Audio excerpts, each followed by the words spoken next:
കർക്കിടകത്തിലെ ദേവീപ്രീതി വരും വർഷത്തെ ഐശ്വര്യത്തിനും ആരോഗ്യത്തിനും ഉത്തമമായി കരുതുന്നു. കർക്കിടകത്തിൽ 1-ാം തീയതി മുതൽ 12 ദിവസം ദേവീക്ഷേത്രത്തിൽ വലം വെച്ച് തൊഴണം.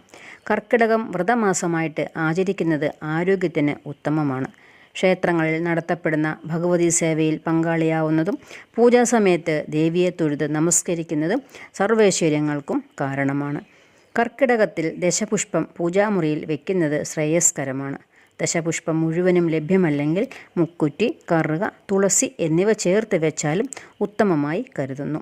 കർക്കിടകത്തിലെ ആദ്യത്തെ ഞായറാഴ്ച ആദിത്യന് പൊങ്കാലയിടുന്നത് സ്വന്തം വീട്ടിൽ സന്തതികൾക്ക് ഐശ്വര്യം നൽകുന്നു.